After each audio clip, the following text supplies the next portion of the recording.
Sa pagbubukas ng tulay, ang dating halos 2 oras na biyahe ay magiging 25 minuto na lamang.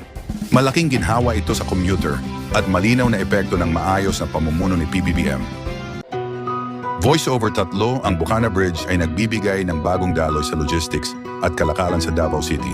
Ito ay patunay na ang infrastruktura sa ilalim ng bagong Pilipinas ay nakatuon sa tunay na pangangailangan ng komunidad. Mabilis ang pagtatayo ng tulay dahil sa paggamit ng makabagong teknolohiya at epektibong koordinasyon. Ipinapakita nito na seryoso ang administrasyon ni PBBM sa mabilis at dekalidad na proyekto. Ang proyekto ay nagbibigay ng mas malaking access sa oportunidad at mas maginhawang pagbiyahe para sa libu-libong residente.